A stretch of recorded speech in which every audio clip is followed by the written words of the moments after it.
오늘 무엇이 승리입니까? 라는 제목으로 말씀을 같이 한번 나눠보겠습니다.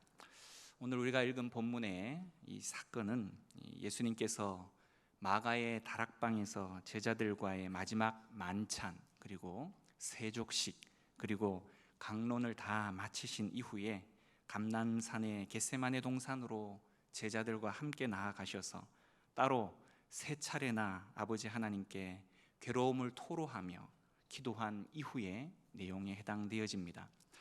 저는 오늘 사실 설교의 제목을 실패자 예수라고 지으려고 고민하다가 끝에 바꾸었습니다. 예수님은 과히 한치의 오차도 없는 실패자의 진정한 모델이시죠. 인류를 구원하기 위해서 소수 정예로 뽑은 제자들에게 속임과 배신을 당하시고 팔리셔서 초라하게 자신의 피조물에게 체포를 당하셨고, 조롱과 수치, 힘없이 매질을 당하시고, 자신의 법이 아닌 이 피조물의 공의롭지도 못한 법정에 서서 굴욕적인 재판을 통해서 급기야 십자가에서 처형당하신 예수님의 모습은 여러분, 과연 성공자의 모델입니까? 실패자의 모델입니까? 그는 당시 실패한 민족 해방가임에 틀림이 없을 것입니다. 사랑하는 여러분, 무엇이 성공입니까? 무엇이 승리입니까? 저는 오늘 본문의 몇 가지 내용을 통해서 이 질문에 대한 역설적인 해답을 찾아보려고 합니다. 먼저 오늘 본문의 정황에 대해서 잠시 살펴보죠. 예수님은 출생에서부터 논란을 불러 일으키셨고, 그분의 삶은 거의 한평생 의심에 쌓였습니다. 그분의 공적인 사역이 처음 시작될 때부터 끝날 때까지 그리스도를 믿는 믿음은 바로 선택의 문제였다라는 것입니다. 사람들은 어떠한 증거를 믿고 어떤 권위를 받아들일 것인가? 말씀인가? 아니면 자신들의 편견과 욕심인가? 공적인 사역이 끝나갈 무렵 예수님은 나라를 둘로 분열시켜 놓으셨습니다. 한편에는 화려한 종교적 옷차림을 한 믿지 않는 성전 당국자들이 있었고, 다른 한편에는 이 몇백 명의 헌신된 신자들이 오합지졸처럼 모여 있었습니다. 그 중간에 거대한 무리가 있었는데 그들의 영혼은 너무나도 위태로운 상황 가운데 있었다라는 것입니다. 저녁 노을이 지던 6월절 전날 저녁, 그 양쪽은 보이지 않는 전쟁의 첫 실전을 은밀히 준비하고 있었습니다. 종교 지도자들은 이 문제를 되도록이면 빨리 매듭 짓고 싶었고, 그래서 6월절이 끝나기 전에 예수님이 성전 당국자들과 하나님을 공공연히 대적했다라는 구실로 신성 모독죄로 몰아서 십자가에 매달고 죽여서 자기네가 옳았음을 바로 증명하려고 하였다라는 것이죠. 오늘의 사건은 이런 부정한 목적을 가진 비밀 협잡의 이야기, 모략과 음모에 관한 이야기입니다. 다시 말해 유대교의 대제사장들이 어떻게 하나님에 대한 헌신을 헌신짝같이 저버리고 로마군과 결탁하여 음모를 꾸몄는지를 여실히 보여주는 내용이다라는 것입니다. 유대교의 지도자들은 예수의 성공을 어떻게 하면 방해할 수 있을까? 자신들이 할 수 있는 모든 일을 다 동원하였습니다. 당시 그 어떤 총독도 단 한 사람을 체포하기 위해서 군대 200명이 넘는 대규모의 군인들을 파견하지는 않았을 것입니다. 저는 얼마 전 반가운 집사님 한 분을 만났습니다. 그분은 50대 중반에 급작스럽게 암 선고를 받으시고 위험한 상황에 이르셨습니다. 날마다 죽음과 얼굴을 맞대고 살아야 하는 그러한 삶을 살아가고 있으셨습니다. 어떤 때는 눈을 감으면 이미 자신이 관 속에 누워있는 모습을 생생하게 볼 정도로 죽음의 공포가 극심하였다라고 말합니다. 이 세상 그 누구도 자신을 도와줄 수 없다라는 생각에 얼마나 고독했겠습니까? 가족들을 위해서 아무것도 해주지 못한 채 오히려 무거운 짐만 되고 있다라는 자책으로 인해서 얼마나 그녀는 괴로웠겠습니까? 그러나 처절하리 많지 고독하게 죽음의 늪속으로 빠졌기에 바로 그 죽음의 밑바닥에서 그분은 생명으로서의 하나님을 새롭게 만나게 되셨다라고 말씀을 하셨습니다. 다시 말해 내 욕망을 채워줄 도구로서의 하나님이 아니라 내 생명을 창조하신 하나님을 만난 것이었다라는 고백이었습니다. 긴 죽음의 터널을 벗어나 막 정신이 들었을 때 마치 가루가 된 자기 자신을 바라보는 마음속에 떠오르는 단어는 바로 순종이었다라고 하셨습니다. 하나님께서 자신을 어떤 모습으로 앞으로 빚어 가시든지 순종할 것이다 라는 고백이었죠. 다시 말해 이제 생명이 나의 것이 아니라 하나님의 것으로 말씀에 순종하는 것을 통해서만 아름다운 값어치를 발휘할 수 있음을 그녀는 진정으로 깨달았다라는 것입니다. 그리고 남은 평생의 삶을 다른 이들을 위해서 살아가고 있는 지금이 너무나 행복하다라고, 그것은 정말 거짓말로서 꾸며대는 얼굴의 표정이 아니셨습니다. 이 값진 깨달음은 그냥 얻어진 것도 책상 앞에서 우연히 깨달은 것도 분명 아니라는 사실이죠. 그 처절한 죽음의 늪을 헤치면서 고독한 죽음의 터널을 거치면서 비로소 터득한 생명의 깨달음이었습니다. 그녀에게 있어서 암이란 중병으로 얻게 된 죽음의 체험은 너무나도 당황스럽고 고통스러운 일임에 틀림이 없지만 동시에 그 고독스러운 그 순간 자체는 그녀에게 있어서 하나님의 은총의 도구이자 놀라운 하나님의 은혜의 통로가 되었다라는 것입니다. 사람이 죽음을 알기 전까지는 생명을 진정으로 깨닫지를 못하는 것이죠. 그런 측면에서 죽음은 바로 생명의 실체를 들여다보는 창이 되어지는 것입니다. 죽음을 아는 자만이 이 땅에서 주어진 우리의 생이 얼마나 고귀하고 값진 것인지를 깨닫게 되는 것이죠. 그래서 죽음을 일찍 아는 것보다 더 큰 은총은 없는 것입니다. 구약 성경 전도서 12장에 이런 말씀이 있습니다. 너는 청년의 때에 너의 창조주를 기억하라. 곧 곤고한 날이 이르기 전에 나는 아무 낙이 없다라고 할 해들이 가깝기 전에 해와 빛과 달과 별들이 어둡기 전에 빛 위에 구름이 다시 일어나기 전에 그리하라. 이스라엘 사람들은 너희 창조자를 기억하라 라는 말씀을 너희 무덤을 기억하라 라고 바꾸어서 읽기도 한다고 합니다. 이는 자기 무덤을 기억하는 자만이 자기 생명의 창조자를 온전하게 기억할 수 있다라는 심오한 믿음의 진리 때문입니다. 하루라도 빨리 너의 죽음을 인식하라는 것이죠.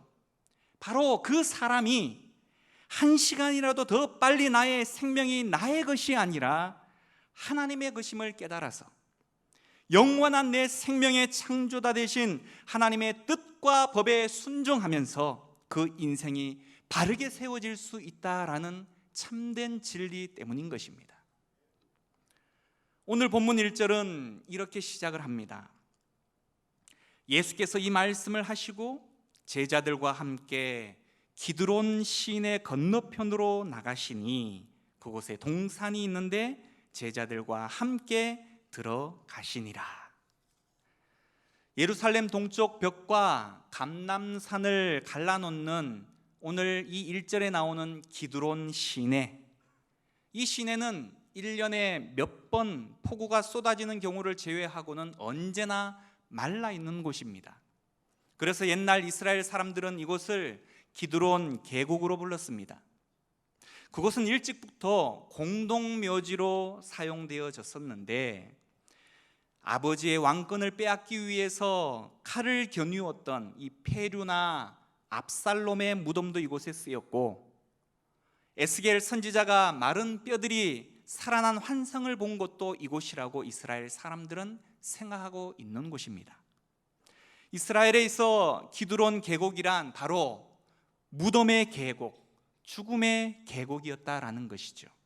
뿐만 아니라 하나님께 드리는 예물로서 제단에 뿌려지는 이 막대한 수요의 유월절 어린 양들의 피는 수로를 통해 제단에서 이 기드론 시내까지 흘러내렸습니다. 예수께서 이 기드론 시내를 건너셨을 때 그곳은 아직도 희생의 제물로 드렸던 어린 양의 피로 붉게 물들어 있었을 것입니다. 분명히 예수께서는 그때 자신의 죽음에 대한 생각이 생생하셨을 것입니다.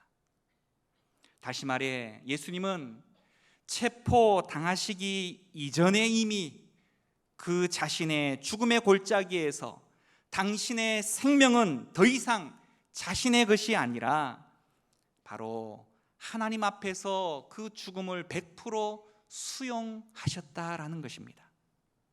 무덤의 골짜기를 미리 건너시는 일들을 통해서 남은 짧은 시간을 철저하게 하나님께 순종하심에 우리 모두를 영원히 살리는 영원한 부활자가 되실 수 있었던 것입니다. 이처럼 기드론 시내가 무덤과 죽음의 골짜기, 눈물의 골짜기라 부르게 된 이면에는 바로 유월절 어린 양의 심정을 충분히 반영한 것이라고 할 수 있다는 것입니다. 그런데 기드론 시내의 히브리 말 뜻은 백향목 시내입니다. 1년 내내 거의 말라붙은 계곡에 백향목이 자라갈리 만무한데도 불구하고 현실과는 전혀 걸맞지 않은 그 이름이 바로 하나님께서는 그 골짜기를 향하여서 백향목 시내라라고 부르게 하셨다라는 것입니다. 그리고 현재까지 이스라엘에 그 누구도 그 이름에 대해서 이의를 제기하는 사람이 아무도 없다는 것입니다. 다시 말해 죽음의 골짜기를 건넌 자에게 그곳은 더 이상 죽음의 골짜기가 되어지는 것이 아니라 바로 최고의 목재가 자라는 백향목 시내가 되어진다라는 것입니다. 자기 무덤을 기억하는 자, 자기 죽음을 아는 자의 인생만이 하나님의 생명 안에서 아름다운 백향목의 집, 향기로운 진리의 집으로 영원히 세워질 수 있다라는 하나님의 메시지이지 않을까요? 예수 그리스도께서 죽음의 골짜기를 통과하셨기에 우리를 위한 영원한 기드론 시내, 백향목 시내가 되신 것입니다. 이 땅에 오신 주님께서 십자가 위에서 보여주시려 했던 것이 과연 무엇일까요? 승리란 내가 펄펄 뛰며 사는 것이 아니라 도리어 죽어야 모두를 살릴 수 있게 되어진다는 것이죠. 죽지 않으면 결코 살 수가 없다는 것입니다. 무덤의 골짜기를 건너야만 백향목의 시내가 펼쳐진다는 것입니다. 인간은 기력이 다 쇠하였기 때문에 죽는 것이 결코 아닙니다. 기력이 있고서도 얼마든지 죽을 수 있고 그날이 바로 오늘 이 저녁일 수도 있는 것이죠. 이것을 수용하는 것이 죽음의 골짜기를 건너는 것입니다. 한시라도 빨리 우리의 무덤을 기억하고 창조자를 기억해야 한다는 것입니다. 그래야 아름답고 향기로운 백향목 시내가 바로 우리의 삶 가운데에 펼쳐지게 되어진다는 것입니다. 예수님은 새로운 창조를 위해서, 새로운 이스라엘을 세우기 위해서 자신의 목숨을 포기하신 것입니다. 그렇다면 여러분, 무엇이 성공입니까? 무엇이 승리입니까? 두 번째로 살펴볼 점은 오늘의 본문 3절에서 5절까지 말씀입니다. 한 절씩 교독해 보시죠. 제가 먼저 3절 읽습니다. 유다가 군대와 대제사장들과 바리새인들에게서 얻은 아랫 사람들을 데리고 등과 횃불과 무기를 가지고 그리로 오는지라.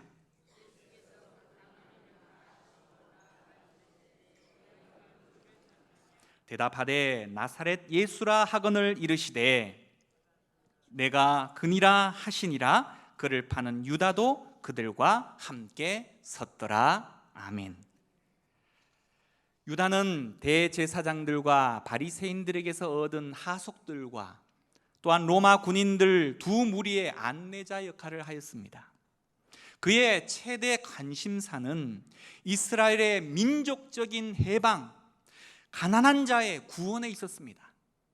그는 예수의 비정치적인 언행에 적잖은 실망을 느꼈고 결국에는 이 배신이라는 엄청난 행위로 표출시키고 말았습니다. 그는 이 저녁 스승과 동료들과 친교를 나누던 그 공간을 바로 배반의 장소로 둔갑시키고 말았다라는 것입니다.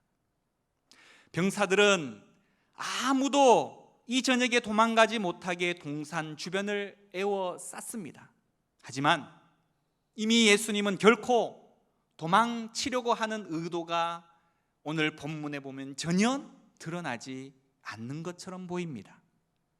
그들이 자신을 잡으러 올 것을 이미 오래전부터 알고 계셨던 것이죠.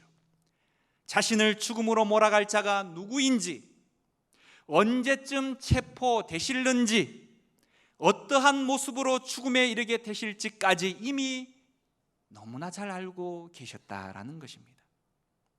그들은 밤에 참 빛이신 예수님을 잡기 위해서 등과 횃불과 무기를 가지고 나왔지만 세상에 비치신 예수님을 전혀 알아보지를 못하고 겨우 그들이 손에 쥐어진 작은 빛에 의지하고 있었다라는 것입니다. 등과 횃불을 가졌지만 그들은 사실상 어둠에 속한 자들이었던 것입니다. 예수님은 결코 숨지 않으셨습니다. 아버지께서 그분에게 바로 마실 잔을 주셨고 그분은 그 잔을 마시려고 계심을 우리는 오늘의 말씀을 통해서 너무나 잘 확인할 수가 있는 것입니다. 다시 말해 주님은 생명을 위해서 피해야 할 처지이셨지만 오히려 닥칠 위험을 과감히 수용하며 도리어 그 상황을 주도하고 계신 것을 우리는 잘 확인할 수가 있다는 것입니다. 주님께서도 찾을라 치면 얼마든지 수많은 핑곗거리들과 그 고통의 쓴잔을 물을 만한 대의 명분이 왜 없으셨겠습니까? 게다가 그분은 하나님이신 전능자이신데도 말입니다. 그러한 대가를 지불할 만한 털끝만한 가치가 우리에게 어디에 있습니까? 존귀하신 그분이 그러한 대접을 받으셔도 바로 된다는 이 이야기가 어디에 있습니까? 그런데도 주님은 누구를 찾고 있느냐? 도리어 물으시고 내가 바로 그다! 라고 당당히 자신을 밝히셨습니다. 이 말씀을 들은 성전 경비병들은 바로 그분의 능력과 권세에 압도되어져서 두려움으로 땅에 엎드러지게 되었습니다. 이때 베드로는 그 전에 자신이 주님과 함께 싸우러 가서 자신의 목숨까지 바칠 각오가 되어 있다라고 말했던 적이 있습니다. 그 말은 분명 진심이었나 봅니다. 그는 주님이 무력으로 왕위에 올라서 새 나라를 세우시도록 자기가 가진 칼을 휘둘러 지금 그분을 도울 참이었습니다. 그래서 그가 가진 검으로 그들 중 대제사장의 종이었던 말고를 쳐서 그의 귀를 상하게 만들었습니다. 한 사람이 단검 하나를 가지고 적어도 군병 200명을 상대하겠다니, 여러분, 대단한 용기 아닙니까? 과히 그는 뜨겁고 충성된 자임에는 틀림이 없습니다. 하지만 그의 생각은 여전히 이 땅에 매여 있는 자였습니다. 주의 길을 온전하게 이해하지 못했다라는 것이죠. 주님은 이미 아버지의 뜻을 행하기로 결단하셨습니다. 이제 주님은 베드로에게 검을 치우고 하나님의 계획이 펼쳐지도록 허용하라라고 말씀하십니다. 그리고 기꺼이 체포되셨습니다. 천사의 12군대를 소환하실 수도 있었을 그분, 왕의 권위로서 적들이 비틀거리며 땅에 쓰러지도록 할 수도 있었던 그분은 자발적으로 복종하여 체포되고 재판을 받고 죽음에 이르는 것을 스스로가 받아들이신 것입니다. 이 장면을 하나님께서는 이미 수백 년 전에 구약의 이사야 선지자에게 이 모습을 보여주셨습니다. 구약 1033년 정도에 해당하는 이사야서 53장 3절에서 7절 말씀은, 그는 멸시를 받아 사람들에게 버림받았으며 간고를 많이 겪었으며 질고를 아는 자라. 마치 사람들이 그에게서 얼굴을 가리는 것 같이 멸시를 당하였고 우리도 그를 귀히 여기지 아니하였도다. 그는 실로 우리의 질고를 지고 우리의 슬픔을 당하였거늘 우리는 생각하기를 그는 징벌을 받아 하나님께 맞으며 고난을 당한다 하였노라. 그가 찔림은 우리의 허물 때문이요 그가 상함은 우리의 죄악 때문이라. 그가 징계를 받음으로 우리는 평화를 누리고 그가 채찍에 맞음으로 우리는 나음을 받았도다. 우리는 다 양 같아서 그릇 행하여 각기 제 길로 갔거늘 여호와께서는 우리 모두의 죄악을 그에게 담당시키셨도다. 그가 곤욕을 당하여 괴로울 때에도 그의 입을 열지 아니하였으며 마치 도수장으로 끌려가는 어린 양과 털 깎는 자 앞에서 잠잠한 양같이 그의 입을 열지 아니하였도다. 아무도 몰래 혼자서 불의를 당하는 것보다 힘든 상황은 별로 없을 것입니다. 이렇게 외롭고 억울하게 혹등한 시련을 당할 때면 하늘의 침묵은 과히 고문에 가까울 것입니다. 혹시 주님이 당하신 이 억울함과 같은 고립과 외로움을 경험하는 분들이 이 자리 가운데에 계십니까? 이미 몸소 우리가 겪은 수많은 아픔을 당하셨던 주님은 우리가 도움과 희망을 찾아 부르짖는 소리를 반드시 들으실 뿐만이 아니라 여태까지도 그런 우리를 결코 모른 채 하지 아니하셨습니다. 우리가 원하는 때나 방식으로는 아닐지라도 그분은 반드시 우리의 억울함을 풀어주심을 믿으시길 바랍니다. 사실 예수님은 우리를 세상에서 데려가시거나 세상의 압제를 막아주시겠다라고 약속하신 적이 없습니다. 오히려 시련과 박해 속에서 우리를 보전해 달라라고 기도하셨습니다. 나아가 그분은 우리의 고난 저편에 영광이 있음을 보장하셨습니다. 비록 감당할 수 없을 것처럼 느껴지더라도 우리가 당하는 고통은 절대 낭비가 아닌 것입니다. 그 경험은 하나님이 우리에게 가장 큰 복을 가져다 주시는 통로임을 우리는 기억해야 한다라는 것입니다. 예수님보다 더 무죄한 사람은 일찍이 없었습니다. 그 처참한 시간에 예수님이 어떻게 처신하셨던가를 바로 그의 제자 베드로는 회고하면서 박해받는 초대교회 그리스도인들에게 이렇게 썼습니다. 베드로전서 2장 20절에 죄가 있어 매를 맞고 참으면 무슨 칭찬이 있으리요? 그러나 선을 행함으로 고난을 받고 참으면 이는 하나님 앞에 아름다우니라. 예수님께서는 결코 값싼 승리를 위해서 이 땅에 오시지를 않으셨습니다.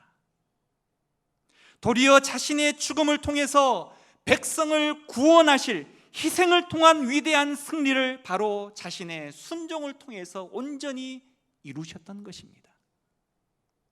십자가를 통해서만 어두움을 극복할 수 있고 세상에 대한 하나님의 사랑이 그 십자가를 통해서만 온전히 드러날 수 있음을 그분은 철저하게 순종을 통해서 보이셨던 삶이었다라는 것입니다. 참된 권위와 용기는 재력이나 완력에 있는 것이 아니라 몸은 죽여도 영혼은 능히 죽이지 못하는 바로 권세자 되신 하나님을 두려워하고 그분 앞에 온전하게 경배하는 데에서 생기는 것입니다. 사실 자신의 생명도 돌아볼 겨를이 없으셨던 주님께서는 오늘 본문 8절과 9절에 나와 있는 것처럼 마지막 순간까지도 제자들의 안위를 걱정하시고 끝까지 책임지셨습니다. 예수께서 대답하시되 너희에게 내가 그니라 하였으니 나를 찾거든 이 사람들이 가는 것을 용납하라 하시니 이는 아버지께서 내게 주신 자 중에서 하나도 잃지 아니하였사옵나이다 하신 말씀을 응하게 하려 함이로라. 실로 주님은 양들을 위해서 자기 목숨을 버리실 선한 목자가 되십니다. 그 선한 목자 되신 주님께서 지금도 저와 여러분을 끝까지 보호해 주실 것임을 믿으시길 바랍니다.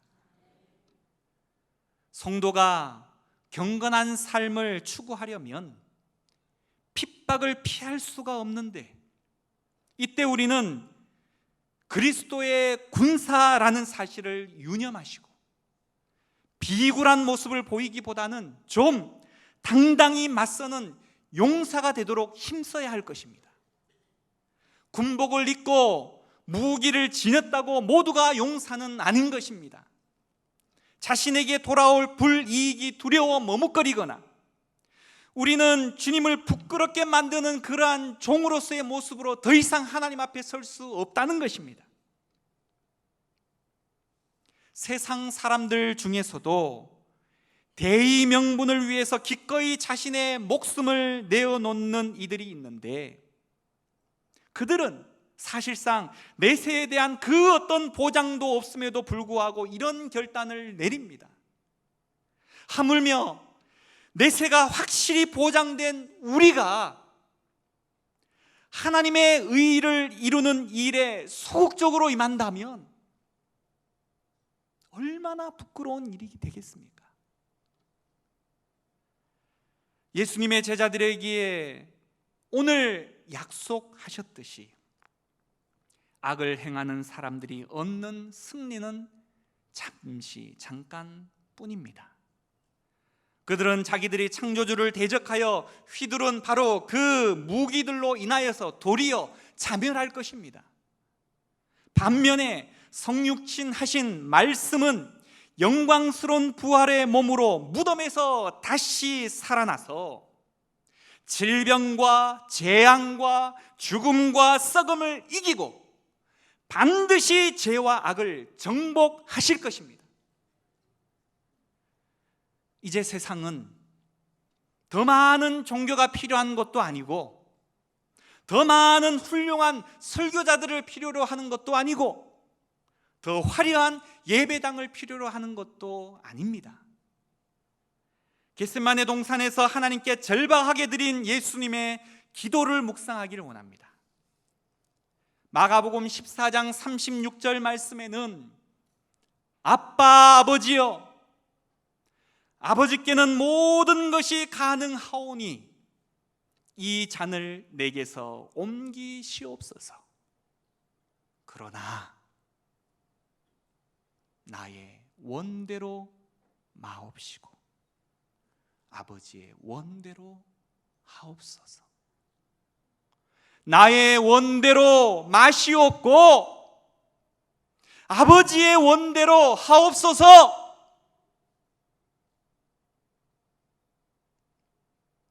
주님이 받으신 잔은 하나님의 심판이자 진노의 잔입니다. 그분은 한 방울도 남김없이 그 잔을 다 마실 것이고 또한 다 받으셨습니다. 우리는 하나님의 뜻임을 알면서도 당장의 이해 득실을 먼저 따지고 선별적으로 순종하지는 않습니까? 하나님께서는 우리가 힘이 아닌 바로 십자가의 순종을 통해서 아버지의 뜻을 이루기를 원하시는 것입니다. 악을 이기는 길은 칼이나 돈이나 완력이 아니라 십자가의 말씀의 순종이라는 것입니다. 우리가 끊임없이 우리의 입술을 통해서 내뱉는 말, 하나님께 영광, 이것은 모든 그리스도인의 바람이지만 그 길이 세상의 성공에 있는 것이 아닌 것을 우리는 너무나 잘 알고 있습니다. 힘의 질서가 지배하는 세계에 순응하지 않고 자신의 십자가를 당당히 져가며 하나님의 의의를 드러내는 이 일은 결코 말로만 되는 그리 만만한 일이 아니라는 것입니다.